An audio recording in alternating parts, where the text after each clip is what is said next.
SSM's Wednesday Global Africa program brings to you our news stories, exclusive reporting, and SSM perspectives on the day's top news.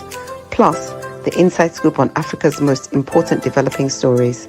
Join us on Wednesdays, 11 a.m. West African time.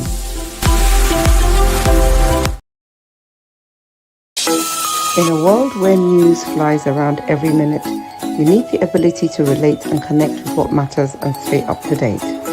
Schengen Story Media News Echoes program is Africans in Diaspora and at Home's leading English news network, one of the most trusted, respected sources for news updates on current affairs as they affect global Africa.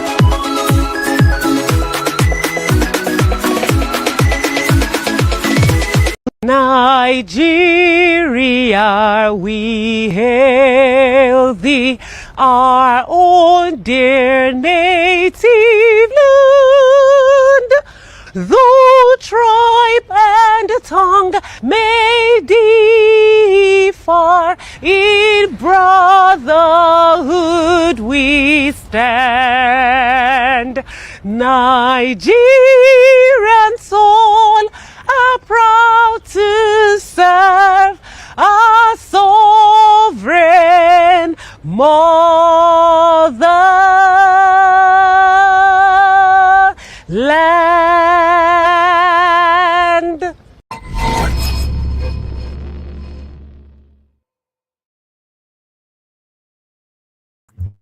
Good morning, viewers around the world. Good morning, Sir George from Toronto, Canada. You're welcome to yet another edition of Master African Updates. You're welcome, George. It's good to see you. Go ahead, George. Good to see you too, bro. Yes, can you hear me? Yes. Little lagging there, but I can hear you. Yeah, okay. So you're welcome, George. Awesome.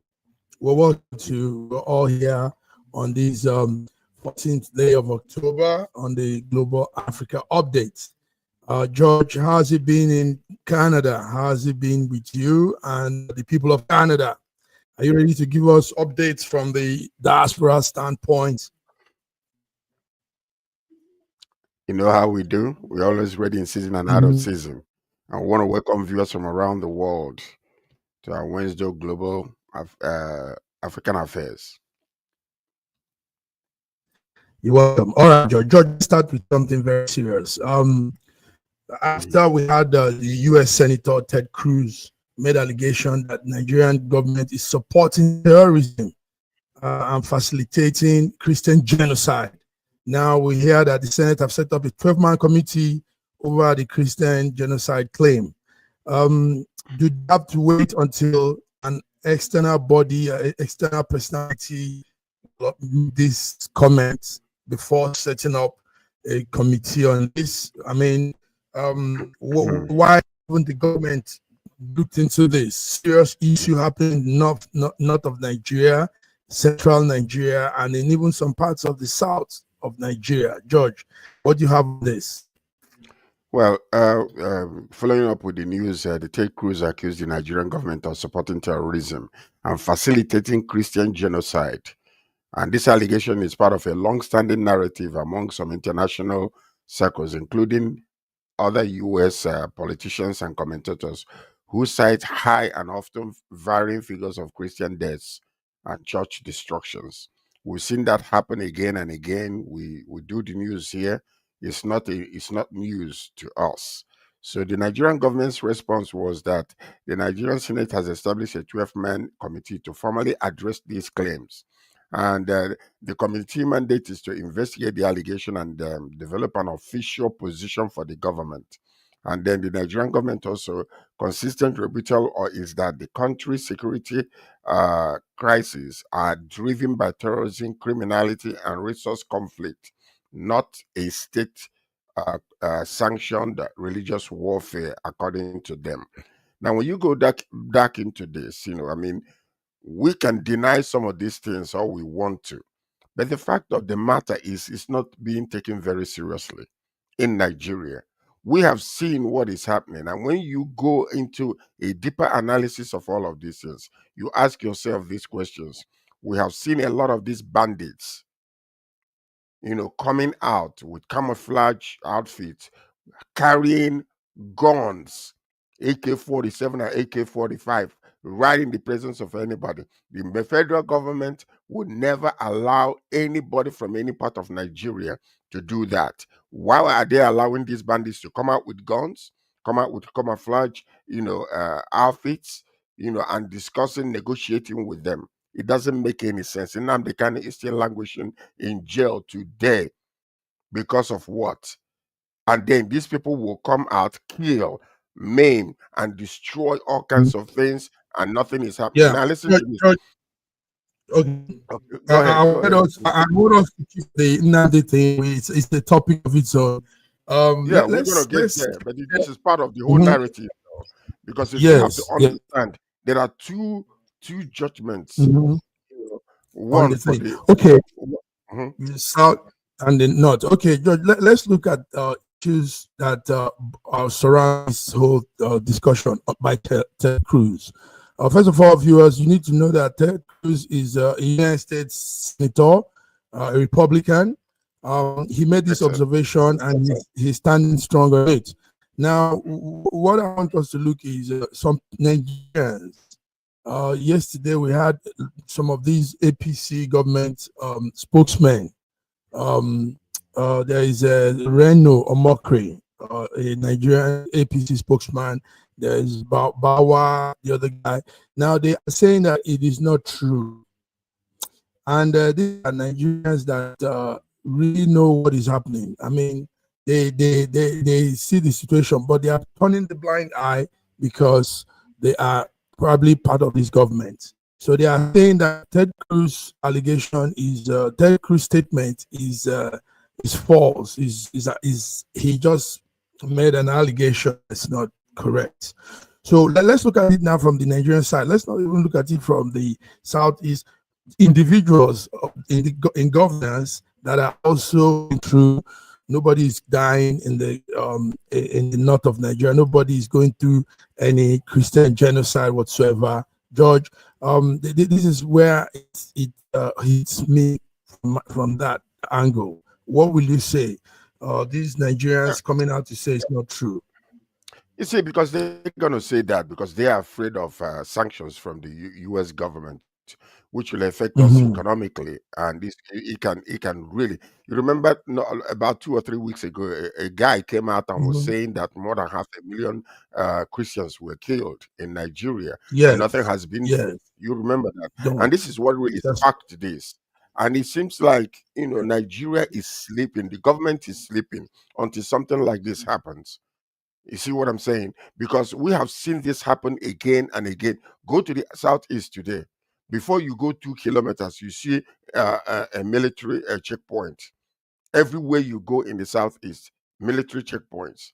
Are we in a war? Yet the killings and everything that is happening in the north, but nothing is happening there. You don't see military checkpoints. Look at what's happening in the middle belt. Nigeria is sleeping. This is exactly the reason why we need to come out and condemn this stupid sleeping act that is coming from the government. There is a rule for the Northerners and a rule for the rest of the country. It is unacceptable. Are we in a Federal Republic of Nigeria or what? Or what? So when we now, George, like this, we need to condemn it. Straight up, George. Straight up. We need to condemn it straight up. Viewers, we have some numbers here, George. Viewers, just listen to this. Just listen to this. The Christian genocide, they're saying that the Christian genocide label is a oversimplification, of Nigerian multifaceted security challenges. We are not saying that there are no challenges elsewhere, but what we are saying that is the government has been sleeping. They are not tackling this situation the way that we feel they can. When you saw what happened in River State, a state of emergency was declared. The military men, flooded the whole entire place. Why are military men not released in the middle belt to stop this nonsense that is happening? These people are being displaced and their land is being taken over by some of these Fulani, whoever they are, and then it's everybody is sleeping. Nobody wants to raise their voice and say something. and talk. George, also, while we're talking about this, presently, today, meeting here in Rome, not too far from me. Rome is having a meeting, and our president is here in Italy, Rome, and the meeting focuses on security crisis in West Africa.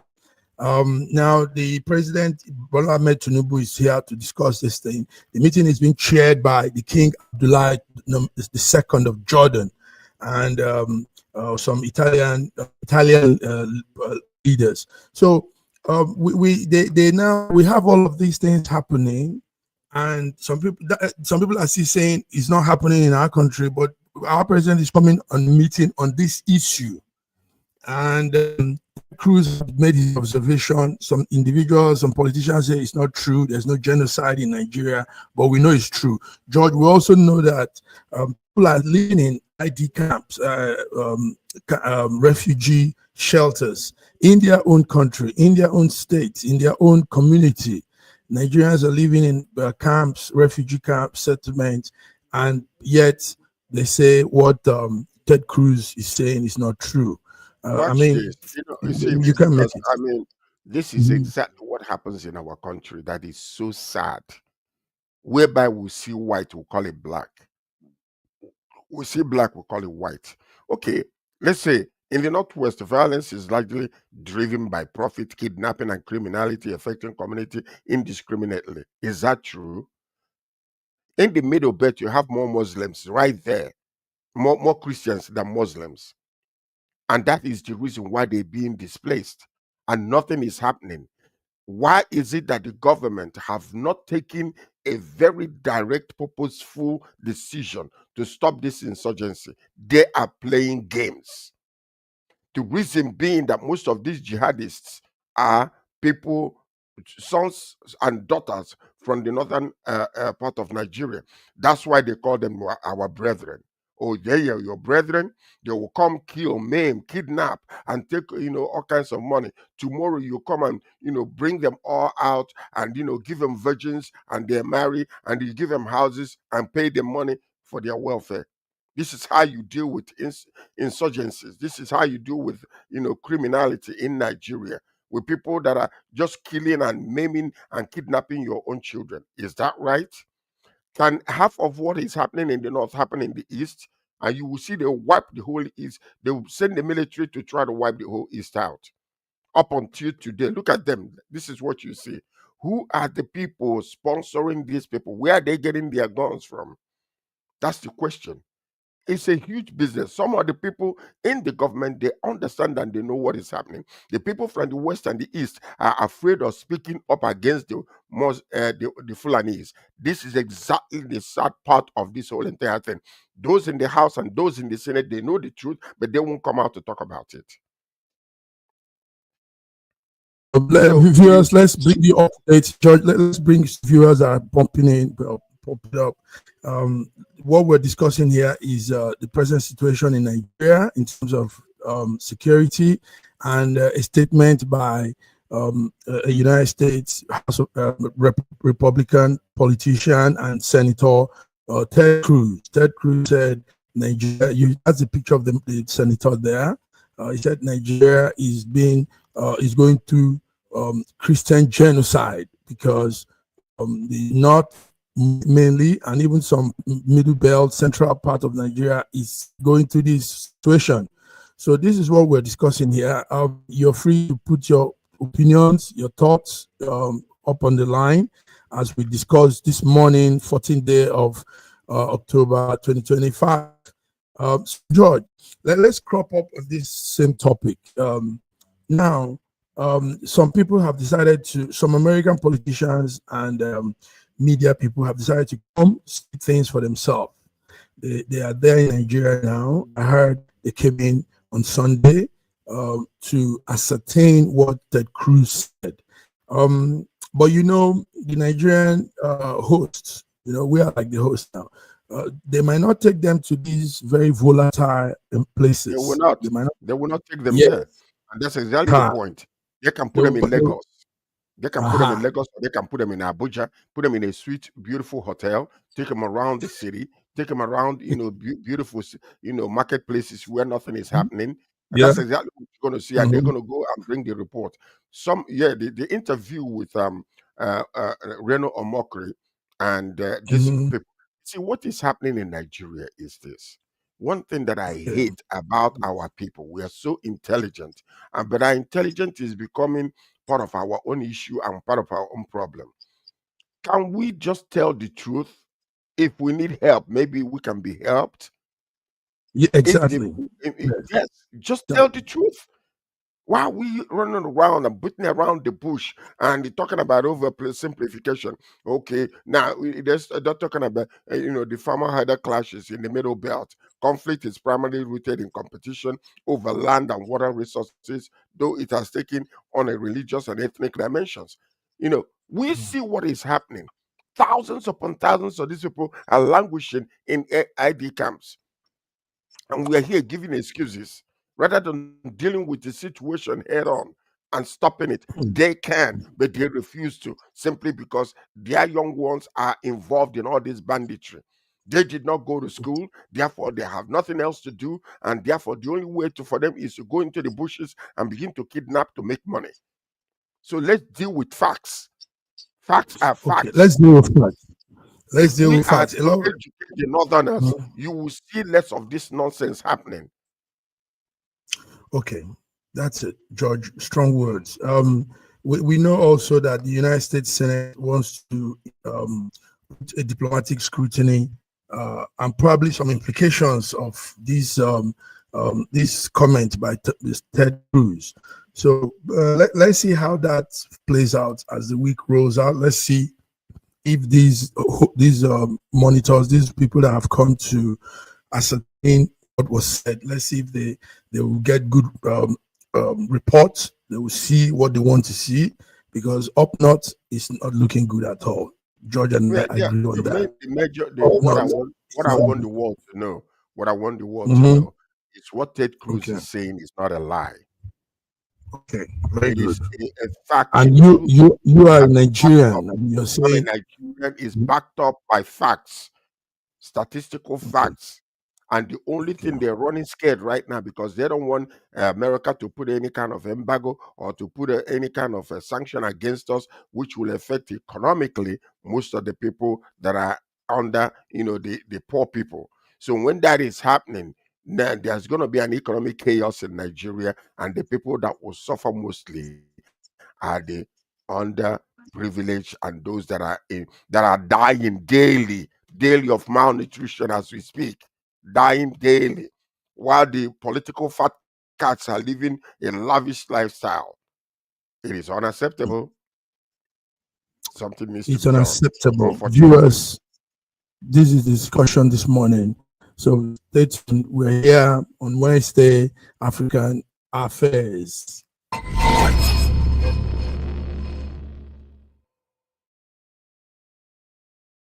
At the neighboring part of Nigeria, Cameroon,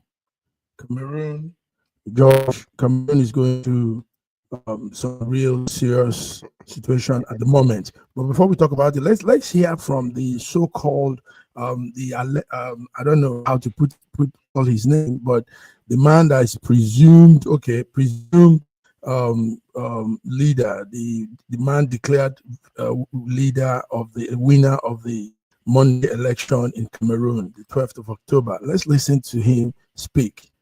My dear compatriot, Cameroonian women and men, today it is with deep emotion and immense pride that I address you.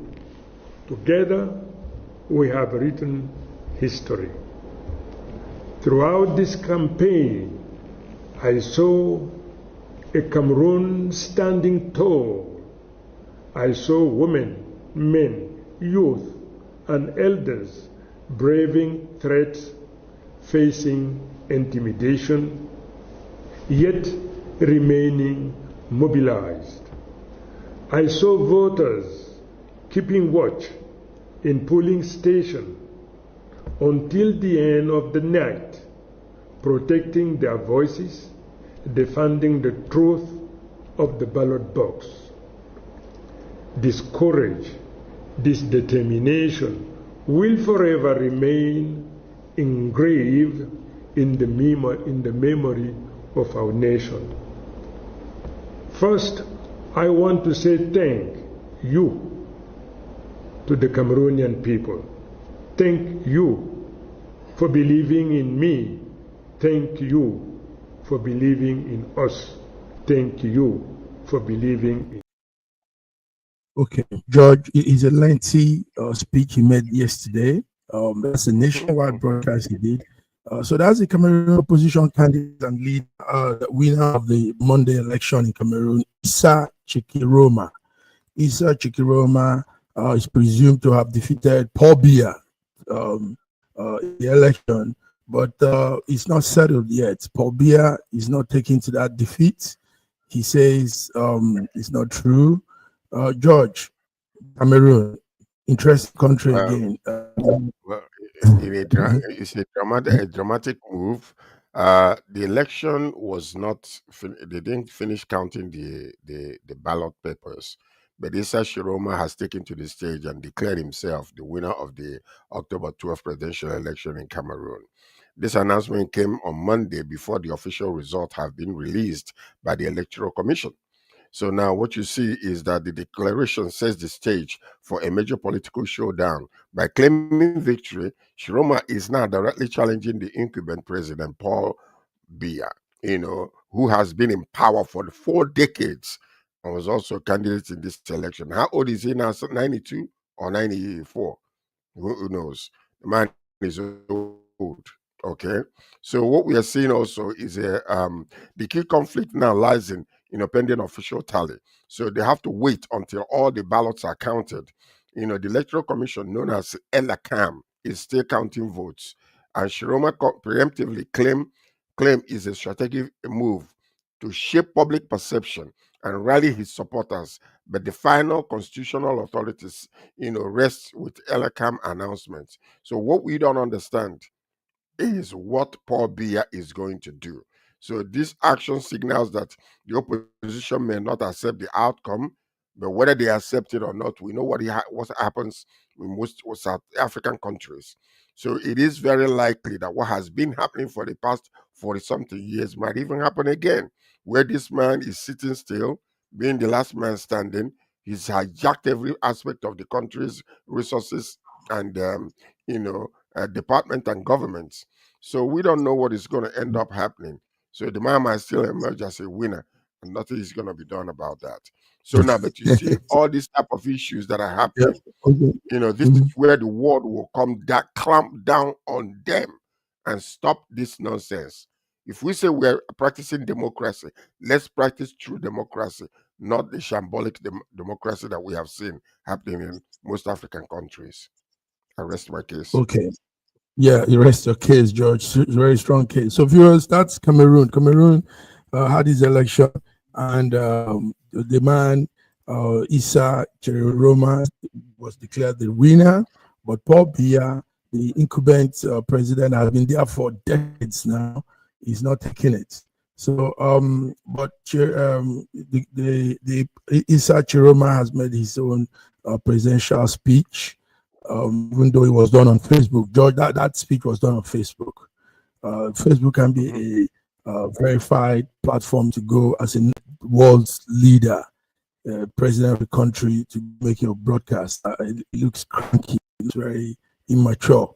He should use the apparatus, the country's networks, not Facebook. So that's let me tell you something. The reason why that is, you have to understand. You have to understand.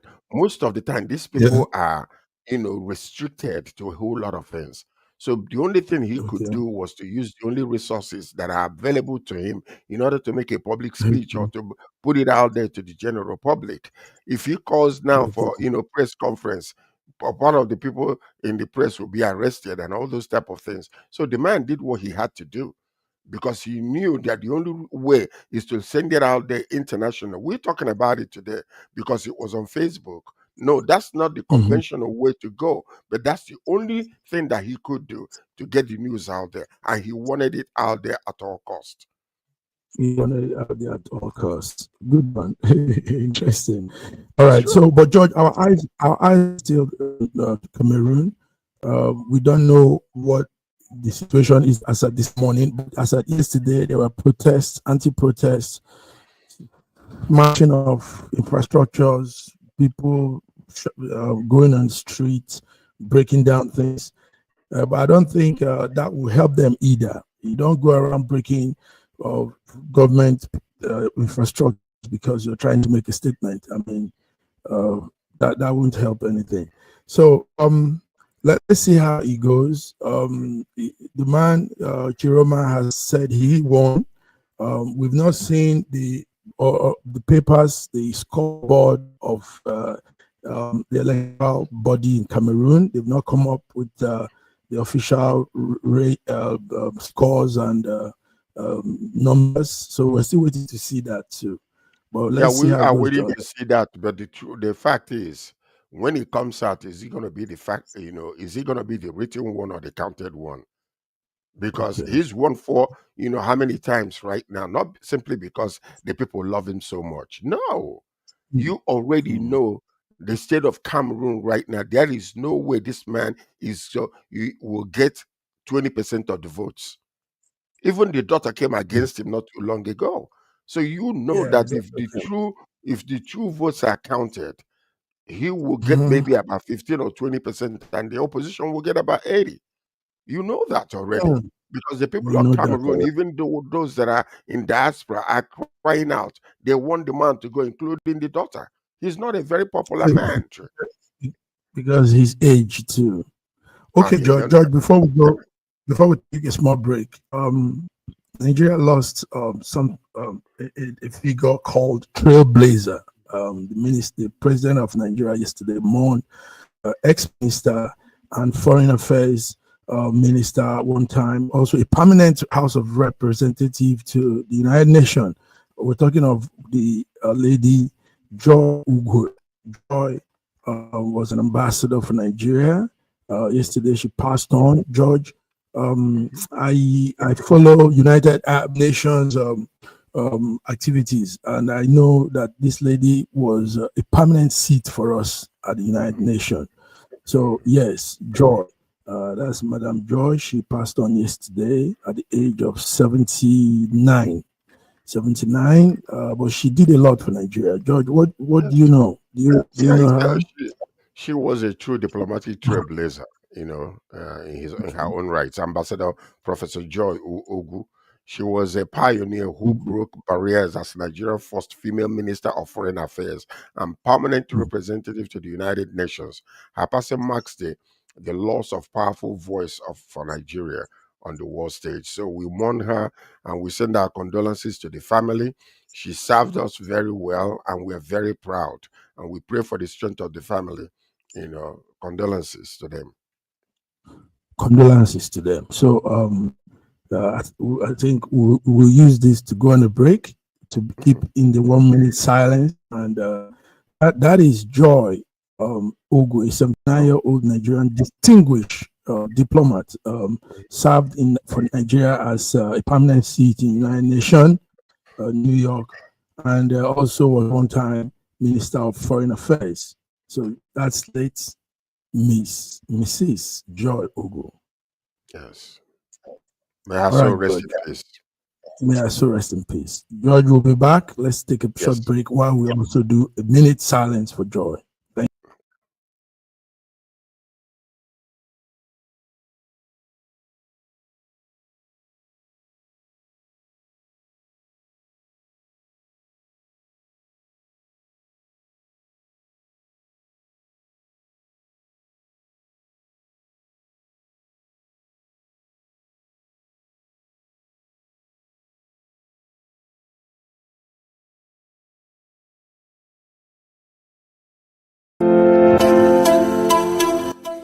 SSM's Wednesday Global Africa program brings to you our news stories, exclusive reporting, and SSM perspectives on the day's top news. Plus, the inside scoop on Africa's most important developing stories. Join us on Wednesdays, 11 a.m. West African time. In a world where news flies around every minute, you need the ability to relate and connect with what matters and stay up to date. Schengen Story Media News Echoes program is Africans in Diaspora and at Home's leading English news network, one of the most trusted, respected sources for news updates on current affairs as they affect global Africa.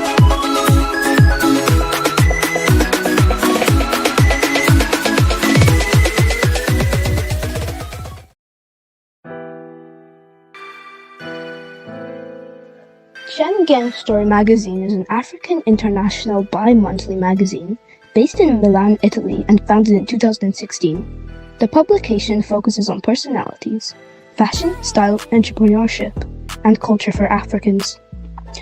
Though articles on food, movies, fitness, music, travel, sports, technology, and books are also featured. Our lives full of best stories. A lot can happen in a month. Expand your mind, change your world. Get Schengen Story magazine's full editions. Celebrating Africans make an impact. Read better, the inside story. Your fashion magazine for a better lifestyle. Inspiring stories for you. Your monthly dose of entertainment. A better mind keeping you updated. Hashtag Schengen Story magazine. Get Schengen Story magazine full editions. This country has some of the most extraordinary culinary diversity in the world. I'm talking about Nigeria. This first dish is amala abula, made popular by the Yoruba people in southwest Nigeria. It starts with amala made from dried yam and then is covered in a variety of soups. Next we have ofe nsala, a white soup that is synonymous with the Igbo people of southeastern Nigeria. It goes best with fufu, or akbo as the Igbos call it. Next we have suya, the most well-known food of the Hausa and Fulani people of northern Nigeria. Meat is covered in a peanut-based powder called yaji and cooked over an open fire. This is banga and starch, a classic of the Orobo people of Delta State. Lastly, we have onunu, a plantain-based swallow of the Izon people in South Nigeria. We are eating it with fisherman's soup, popular throughout this whole region. And of course, we don't forget the jollof rice. This is popular everywhere in Nigeria. I think what makes Nigeria so great is the diversity of all the different people coming together. These beautiful ethnic groups living side by side, sharing culture and cuisine is what makes Nigeria such an amazing country to visit. Nigerians should be so proud of that cultural heritage, as there is so much more that unites than divides them.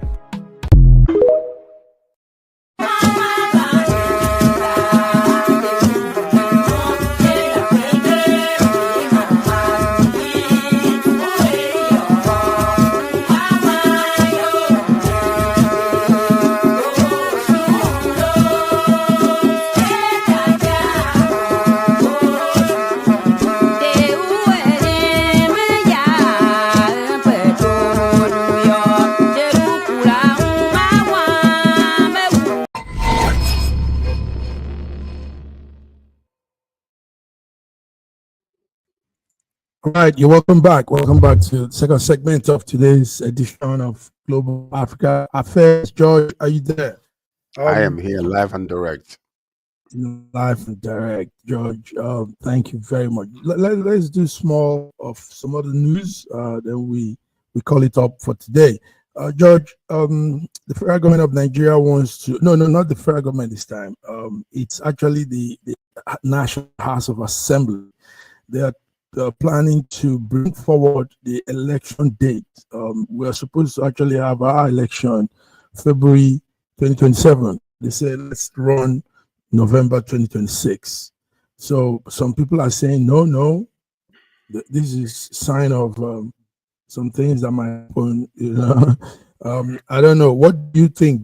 Do we keep it the way we've always done it, or do we bring it forward and just know who the winner is and run through to begin the process to 2027? There are weak links in our 1999 constitution when it comes to elections.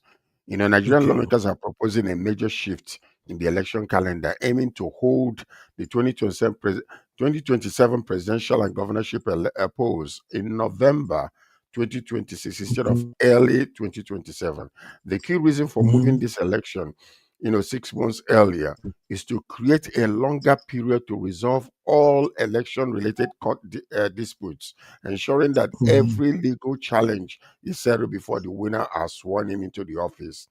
May 29, 2027. So the reason being that most of the time, when the elections are written and the opposition comes out to say no, now the incumbent or whoever is the highest bidder with the Justice Department can actually hold the election, the court case hostage for a long time. We have seen it happen again and again. So I believe that the move they are trying to make, there ought to be a constitutional reassignment, or maybe they need to do some retouch to their to this particular constitution, because what is happening is when you are in court, the court can be paid off by the time the court case finishes. The term is all over. So yes, if you hijack the Justice Department, which we know is happening. Yeah. So what you're saying, George? Yeah, we know it's happening. Even though it's not like it's an idea that they're trying to bring. And some people are saying abandon that idea. Instead, let's pursue genuine electoral and judiciary reforms. What you're saying is bringing it to November 2026 will be ideal. What I'm saying is there needs to be, this is one part of the whole entire problem that we're having. That's one area that needs to be fixed. The whole entire electoral laws need to be changed constitutionally, because it's not 1999 was simply because after the whole military rule and all that, we jumped into it. Right now, the country is in a different phase.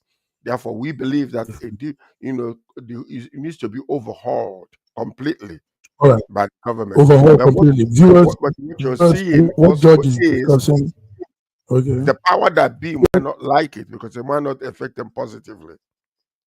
Okay.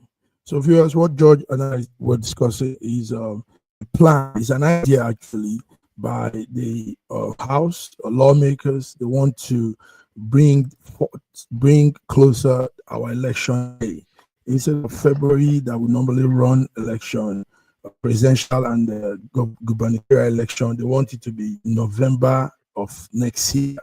So that will be bringing it closer. But some individuals, some stakeholders, organizations are saying, no, that should not be done.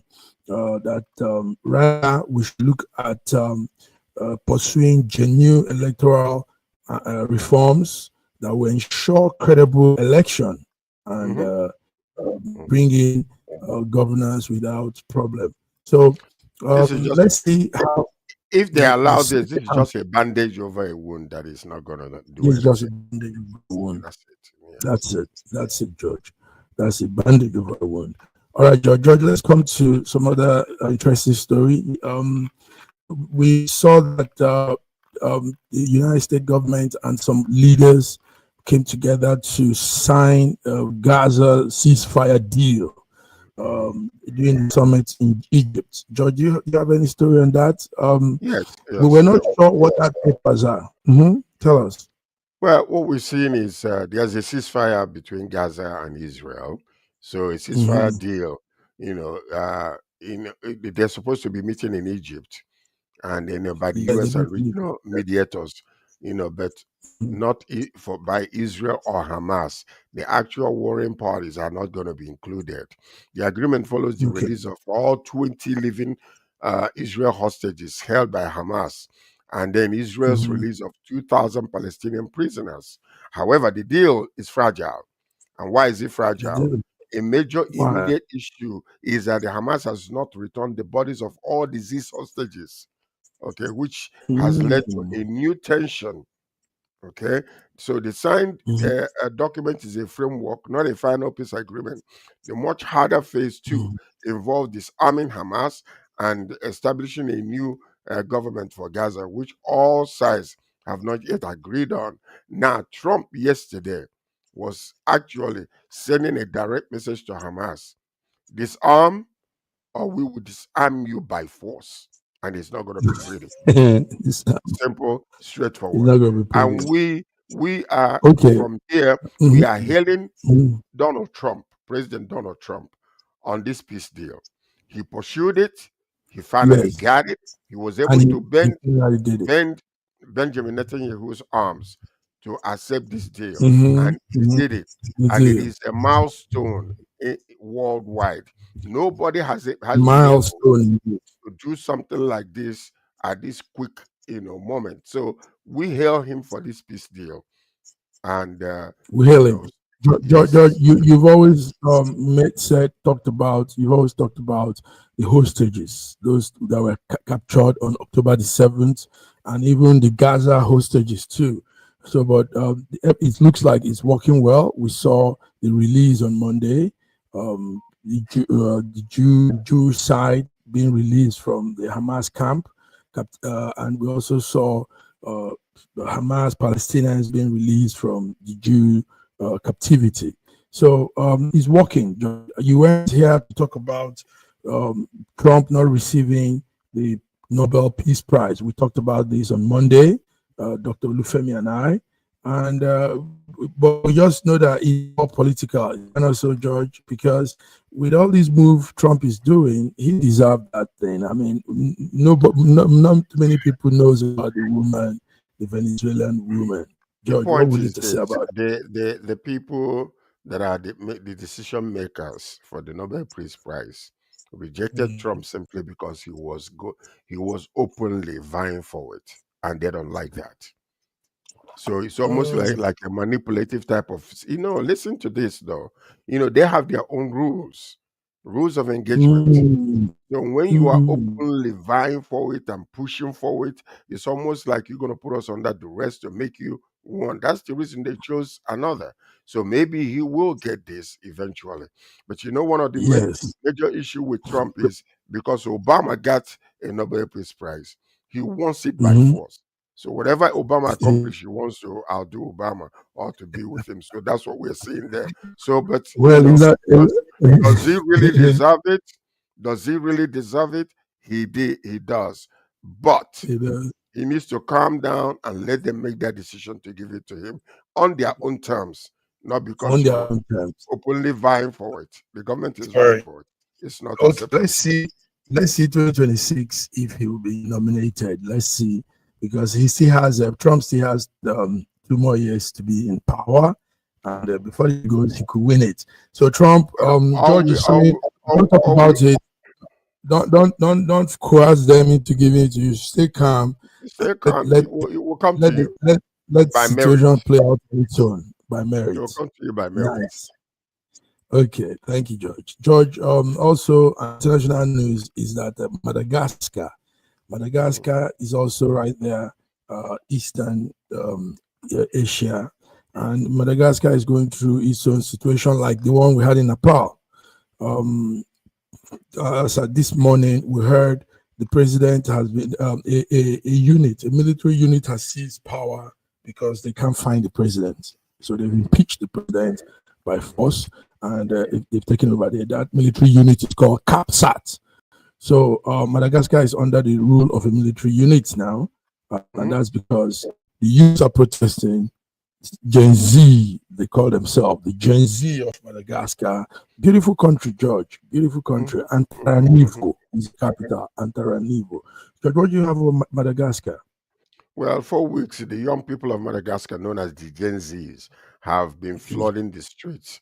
Their initial frustration was over, something very basic, constant water and electric cuts. But they need to come to Nigeria. But this quickly grew into a broader and a broader demand for change, protesting against poverty and corruption. They need to come to Nigeria. Okay, so as, as the protests grew, the political crisis deepened, and then the turning point came when an elite military unit known as CAPSAT, like you mentioned, refused to follow the president Andrea Rogelina orders and instead sided with the protesters. With the military turning against him, President Rogelina fled the country, saying he feared for his life. A final act in a dramatic day, the country's parliament voted overwhelmingly to impeach the president for abandoning his post. Just minutes later, the leader of CAPSAT unit, Colonel Michael, I think it's Redrianirina, Yeah, the announced, name's announced funny. yeah, announced to the nation, we have taken the power. The military suspended key institutions and plans a 2-year transition to a new government now. So what we're seeing is on the streets of the capital, the mood was not of fear, but of celebration. Many protesters who had demanded the president's resignation saw the military's move not as a coup, but as a victory for their population and revolution. So this is what you see. Nigeria needs to pay attention. We need to pay attention. We George, need to are you pay saying attention. they, I keep on saying it. they should go to the street like them? Well, we're having the free Nnamdi Kanu protest by one of our person, the Diaspora person, Showere, an activist. We're having that protest on the 20th of this month. But we hope it's peaceful, because we heard some people want to jack it up and make it very wild. So we hope it doesn't become like that. Anyway, good update on Madagascar. Madagascar is almost going through a similar thing with Nepal. The 51-year-old president has gone on the ground, and that's his picture there for those of you watching. So a new government is in place. CAPSAT, the military unit of Madagascar, have taken over, and let's see how it plays out. Let's see if the protests will stop, if new government will be formed, Madagascar moves forward. George, thank you. Yeah, that's it. So, George, to crop it up is the situation of the football, the build up to the World Cup. World Cup is next year. Your country is hosting it. Canada, America, and Mexico hosting the Men's World Cup 2026. Now, Nigeria has been struggling to be on that page. It hasn't been easy, but yesterday they were able to put themselves in a better position. Now they go for the playoffs. Playoffs will begin, I think, next week in Morocco. Playoffs will begin in Morocco. And when those playoffs begin, this is to ascertain who goes, who really goes, because the numbers, some teams are almost in brackets, the same point. So they want to know who will finally make it on. So playoffs begin November 13th in Morocco. And from there, we'll know if Nigeria make it. George, what's your prayer for Nigeria? Do you want us to make it? Let's, hopefully we will. I mean, if other things are not working well, at least we know that the music industry in Nigeria is doing very well. The Nollywood is doing very well. And then this one also added to, one of the good news, so that we can be able to at least, live a little life of jubilation and celebration, because many people are hungry in Nigeria. But I keep on saying, we see signs, whether these signs are real or made up, we see signs of changes in Nigerian economy. Stabilization of certain areas in the government is working. So whether it's made up or not, statistically or not, this is the news we have. And we are actually hailing the government, for that such a move. Okay, this is the news we have. The economy is still doing fine. Okay, but yesterday the mood changed actually to some form of relief when Victor Osimhen had some what you call hat trick, and gave us some goals to secure victory for us. 4-0. Now, 4-0. So that puts us at 17 points, second place with South Africa still topping that group. So let's see how it goes with the playoff in Morocco. All right, George. George, do you have some?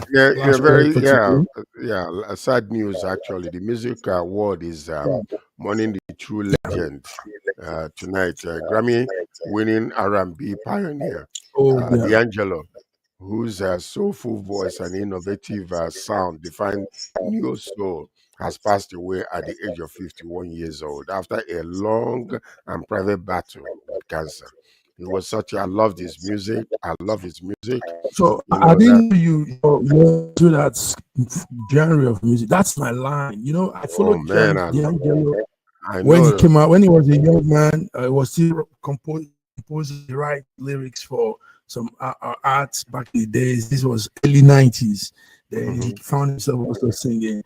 He came out with that song Brown Sugar. You know, Brown Sugar was Brown Sugar. yeah, So yes, man. yeah, Brown That's Sugar, amazing. babe. Yeah, hi, so you like D'Angelo? Oh yeah, Oh man. man, it's my guy, man. Yeah, so Yeah. D'Angelo is passed on. It's sad news, but that's life. We lose That's people. that genre of music. Actually, we haven't seen New anybody soul. coming out to follow it up. We need to. That Yeah, is that's what Erica Badu kind of plays. I don't know if you know Erica Badu. yeah. But it's a That's little what also different. Yeah, Lauryn Hill plays it a little bit different a too. little bit. But we want Yeah, somebody like to Angie bring it. Stone was a baby mama. You know, she had 2 kids for D'Angelo. So she plays that kind of that genre too. But nobody does it like D'Angelo. Nobody D'Angelo does was it like him. He nobody. was a master craftsman in that area. You know. Yes, because of copyright law, we can't play D'Angelo's songs on air here because we don't have the permission to play. But you can get out. Brown Sugar, we have Cruising, we have a lot of his jams, good music, new soul. Very good. Thank you, George. Thank you. That was nice of you. I want to do that. All right. So, George, we'll come again on Friday. Thank you for coming by. Yes. Any other thing you want to say? Is there anything? Well, to say? I mean, we are instructed to pray for the country where we are living in, for their prosperity we'll have peace also and prosperity. So I pray for the country of Canada. I pray for my beloved country, Nigeria, for United States of America, that God will grant wisdom to the leaders from the president all the way down to the, in Nigeria, for the, people that are ruling locally, the Senate, the House, everybody. Grant them the wisdom. And God bless the Federal Republic of Nigeria with prosperity, with peace, and with, fecundity, everything that is good for us. So we thank you, for viewers for watching, and receive this prayer individually in your own life, that you may be able to prosper in every area of your life. We thank God. George. George, you're blessing us here now. Prayers work, and you've just done that. Thank you for blessing us. So, viewers, this is it. We've done our thing. Today, the 15th of October, I've come to wrap it up with our News Echo Global Africa Affairs. And George has done pretty well. George, will come again. Have a great day. Hump day. Boom, boom. Yes, hump day. That's what you call it. Hump day. Bye-bye.